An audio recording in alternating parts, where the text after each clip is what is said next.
ಧರ್ಮಸ್ಥಳದಲ್ಲಿ ಆಗಿರುವಂತಹ ಸಾಮೂಹಿಕ ಕೊಲೆ ಅಥವಾ ಮಾಸ್ ಮರ್ಡರ್ ಅಂತ ಏನು ಹೇಳ್ಬೋದು, ಈ ಒಂದು ವಿಚಾರ ಬಹಳಷ್ಟು ಚರ್ಚೆಯಲ್ಲಿದೆ. ಇದೀಗ ನಿನ್ನೆ ಅಷ್ಟೇ SIT ರಚನೆ ಆಗಬೇಕು ಅಂತ ಹೇಳಿ ವಕೀಲರಿಂದ CM ಸಿದ್ದರಾಮಯ್ಯ ಅವರಿಗೂ ಕೂಡ ಮನವಿ ಕೂಡ ಮಾಡಿರುವಂಥದ್ದು. ಇದೀಗ ನಮ್ಮ ಜೊತೆ ಉಮಾಪತಿ ಅವರು ವಕೀಲರು ಇದ್ದಾರೆ ಈ ಒಂದು ವಿಚಾರಕ್ಕೆ ಮಾತನಾಡೋದಕ್ಕೆ. ಸರ್, ಇವತ್ತು ಪ್ರೆಸ್ ಮೀಟ್ ಮಾಡಿದ್ರಿ, ಸುದ್ದಿಗೋಷ್ಠಿಯಲ್ಲಿ ಒಂದಷ್ಟು ಡಿಮಾಂಡ್ಸ್ಗಳನ್ನು ಇಟ್ಟಿದ್ರಿ ಅಂತಂದರೆ SIT ರಚನೆ ಆದರೆ ಯಾವ ರೀತಿ ತನಿಖೆ ಆಗಬೇಕು, ಹೇಗೆಲ್ಲ ಕಂಡುಹಿಡಿಬೇಕು ಅಂತ ಹೇಳಿ. ಸೊ ಇದ್ರ ಬಗ್ಗೆ ಏನು ಹೇಳ್ತೀರಿ? ಈಗ ಪ್ರಸ್ತುತವಾಗಿ ಯಾವ ಇನ್ವೆಸ್ಟಿಗೇಷನ್ ನಡೀತಿದೆ, that is only by the sub inspector of police, only double star ಅವರು. ಅವ್ರಿಗೆ moreover is age only 28 years, newly ಪರ್ಸನ್ನು. ಈ ಥರ ಒಂದು ಸೀರಿಯಸ್ ಒಂದು ಗ್ರಾವಿಟಿ ಆಫ್ ದ ಅಫೆನ್ಸಸ್ ಆಗಿರಬೇಕಾದ್ರೆ ಒಂದು ಸಾಮಾನ್ಯ ಸಬ್ ಇನ್ಸ್ಪೆಕ್ಟರ್ ಕೈಗೆ ಆಗೋದಿಲ್ಲ. ಮತ್ತು ತುಂಬ ಡಿಲೇ ಇದೆ, ಅವರು ಇನ್ಎಕ್ಸ್ಪೀರಿಯನ್ಸು ಆಗಿದ್ದಾರೆ. ಸೊ ಇಂಥ ಗಂಭೀರವಾದ ವಿಷಯದಲ್ಲಿ ಒಂದು SIT ದಕ್ಷ ಮತ್ತು ಪ್ರಾಮಾಣಿಕವಾದ IPS, ಹಿರಿಯ IPS ಅಧಿಕಾರಿಗಳ ನೇತೃತ್ವದಲ್ಲಿ ನಡೀಬೇಕು.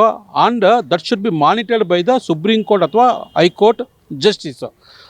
ಅಂಥ ಸನ್ನಿವೇಶದಲ್ಲಿ ಮಾತ್ರ ನಿಜವಾದ ಆರೋಪಿಗಳು ಯಾರಿದ್ದಾರೆ ಅದು ಆಚೆ ಬರೋಕ್ಕೆ ಸಾಧ್ಯ.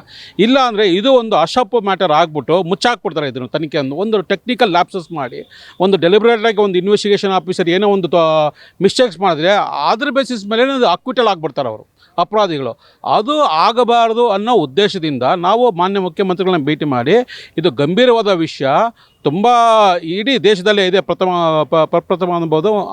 ಅದರಿಂದ ಯಾಕೆ ಸರ್ಕಾರ ಮೌನವಾಗಿದೆ, ಇದು ಆದಷ್ಟು ಬೇಗ ಒಂದು SIT ಫಾರ್ಮೇಷನ್ ಮಾಡಿ it should be monitored by the supreme court judges ಅಥವಾ ಹೈಕೋರ್ಟ್ ಜಡ್ಜಸ್ ಅಂತ ನಾವು ನಿವೇದನೆ ಕೊಟ್ಟಿದ್ದೀವಿ.